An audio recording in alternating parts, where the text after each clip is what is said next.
क्या आप जानते हैं कि प्लेगरिज्म क्या होता है? प्लेगरिज्म किसी दूसरे शख्स के ख्यालात, अल्फाज या काम को बिना मुनासिब क्रेडिट दिए इस्तेमाल करने का अमाल है।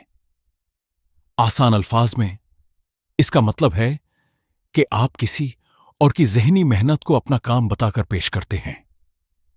इसमें लिखा हुआ मठन, रिसर्च के ख्यालात या क्रिएटिव तरीके शामिल हो सकते हैं। प्लेजियरिज्म एकेडमिक और प्रोफेशनल इंटीग्रिटी की संगी खिलाफ वर्जी है। इसे अक्सर इंटेलेक्चुअल थेफ्ट भी कहा जाता है, क्योंकि आप किसी और की असली सोच को चुराकर अपनी बनाकर पेश कर रहे होते हैं।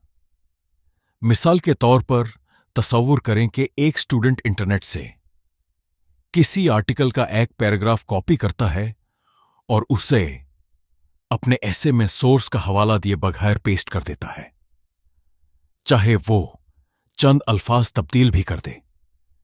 फिर भी यह प्लेजरिज्म ही होगा, क्योंकि असल मुसन्निफ को क्रेडिट नहीं दिया गया।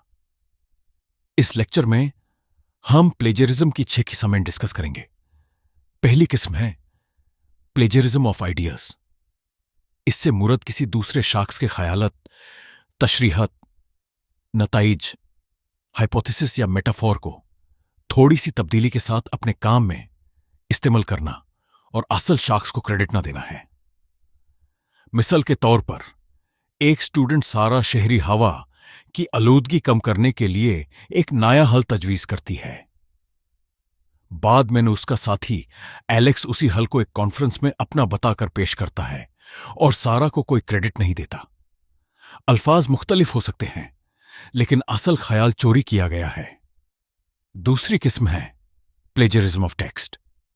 जब आप किसी मट को बिल्कुल उसी तरह कॉपी और पेस्ट कर देते हैं, यानी आप किसी वेबसाइट या सोर्स से मतन कॉपी करते हैं और उसे अपने नाम से बना मुनासिब हवाले के पेश कर देते हैं। मिसाल के तौर पर एक ब्लॉगर किसी मशहूर एनवायरमेंटल रिपोर्ट से पूरा paragraph word by word copy करता है और अपनी वेबसाइट पर पब्लिश कर देता है। इसमें कोई साइटेशन या हवाला नहीं दिया गया होता। तीसरी किस्म है इनअप्रोप्रिएट पैराफ्रेजिंग। इसमें आप असल मटन में मामूली तब्दीलियां करते हैं, लेकिन उसका बुनियादी मतलब और स्ट्रक्चर बरकरार रहता है और आप असल सोर्स को क्रेडिट नहीं देते। मिसाल के तौर पर लैला नाम की एक स्टूडेंट साइंटिफिक आर्टिकल पढ़ती है और फिर उसे अपने अल्फाज में लिखती है, लेकिन वो उसका स्ट्रक्चर और मतलब वही रखती है और सोर्स का हवाला नहीं देती। अल्फाज बदल गए हैं, मगर असल ख्यालत वही हैं, इसलिए यह प्लेजरिज्म है। चौथी किस्म है सेल्फ प्लेजरिज्म।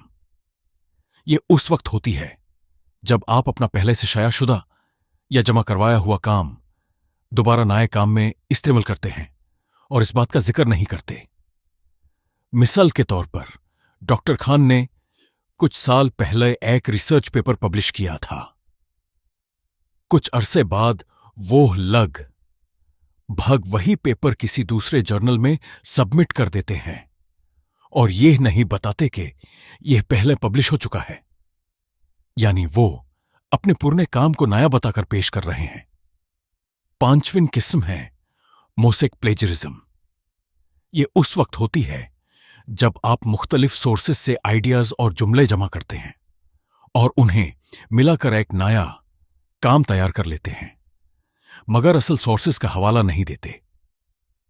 मिसाल के तौर पर सम नाम का एक ऑनलाइन राइटर मुख्तलिफ ब्लॉग से जुमले लेता है, कुछ अल्फाज तब्दील करता है और एक नया आर्टिकल तैयार करता है, लेकिन उसका आर्टिकल असल में दूसरे लोगों के काम पर मबनी होता है और कोई साइटेशन नहीं दी जाती। छठी और आखिरी किस्म है अनकॉन्शियस प्लेजरिज्म।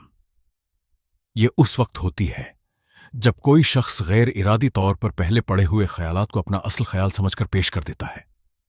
मिसाल के तौर पर द साइलेंट सिटी नाम का एक नॉवल है जो मीरा इलारा ने लिखा है। इस नॉवल में वो एक मुस्तकबिल की सिटी का जिक्र है जहां हर रात सड़कें चमकदार पौधों की रोशनी से जगमगा उठती हैं और लोग अपने गुजरे हुए ख्वाबों को दोबारा महसूस करने के लिए एक यादों के चौक में जमा होते हैं। अब तस्वुर करें कि राज नाम का एक राइटर कई साल बाद एक ऐसे लिखता है जिसमें चमकती हुई सड़कें और मेमोरी स्क्वायर का जिक्र होता है। उसे एहसास भी नहीं होता कि उसने यह तस्वीर कशी उस नॉवल से गैर शौरी तौर पर हासिल की थी।